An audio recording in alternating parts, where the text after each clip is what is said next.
तृणमूल कांग्रेस की सांसद महुआ मोइत्रा को पैसे लेकर सवाल पूछने के मामले में लोकसभा से निष्कासित कर दिया गया है। शुक्रवार को संसद की एथिक्स कमेटी की रिपोर्ट लोकसभा में पास हो गई। एथिक्स कमेटी ने अपनी रिपोर्ट में महुआ मोइत्रा को लोकसभा से निष्कासित करने का सुझाव दिया था।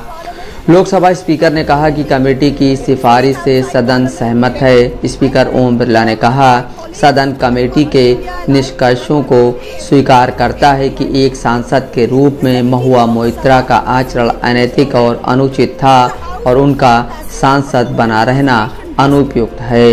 इस रिपोर्ट पर बहस कराए जाने और महुआ मोइत्रा को लोकसभा में अपनी बात रखने की मांग को लोकसभा स्पीकर ने ये कहते हुए ठुकरा दिया कि उन्हें पैनल की बैठक के दौरान अपना पक्ष रखने का मौका मिल चुका है।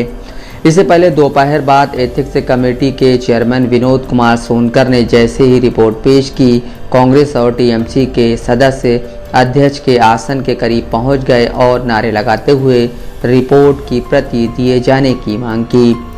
लोकसभा में कांग्रेस के नेता अधीर रंजन चौधरी ने लोकसभा स्पीकर ओम बिरला को चिट्ठी लिखकर अपील की है कि सदन में बहस के लिए सदस्यों को 3-4 दिन का वक्त दिया जाना चाहिए ताकि वे इसका अध्ययन कर सकें। उन्होंने लिखा है, मैं अपील करता हूं कि एथिक्स कमेटी की रिपोर्ट पर बहस के लिए कम से कम 3 दिन बाद की तारीख और समय तय करें। कांग्रेस सांसद मनीष तिवारी ने कहा, जैसा कि अधीर रंजन ने कहा, अगर हमने इस रिपोर्ट का संज्ञान लेने के लिए 3-4 दिन का समय दिया होता और फिर सदन के सामने अपनी राय रखी होती तो आसमान नहीं गिर जाता, क्योंकि सदन एक बेहद संवेदनशील मामले पर फैसला लेने जा रहा है। क्या आचार समिति की प्रक्रिया प्राकृतिक न्याय के मूल सिद्धांत को खत्म कर सकती है, जो दुनिया की हर न्याय प्रणाली का सिद्धांत है? हमने अखबार में जो पढ़ा, जिसे अभियुक्त बनाया गया, उन्हें अपनी बात रखने का मौका तक नहीं दिया गया। यह कैसी प्रक्रिया है? महुआ मोइत्रा को संसद से निष्कासित किए जाने के बाद पश्चिम बंगाल की मुख्यमंत्री और पार्टी की नेता ममता बनर्जी ने प्रतिक्रिया दी है।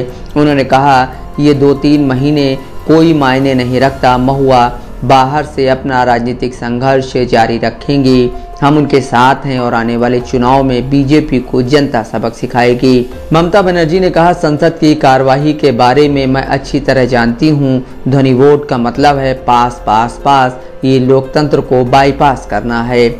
उन्होंने कहा, यह बीजेपी के लोकतंत्र खत्म करने की राजनीति है। 495 पेज की रिपोर्ट को पढ़ने तक के लिए नहीं दिया गया।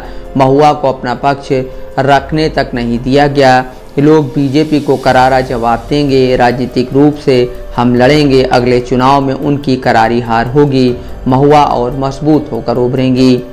ममता बनर्जी ने कहा, बीजेपी को शर्म आनी चाहिए। यह बहुत दुर्भाग्यपूर्ण है और इसे स्वीकार नहीं किया जा सकता। यह नाइंसाफ़ी है और महुआ इस लड़ाई को जीतेंगी और जनता इसका जवाब देगी।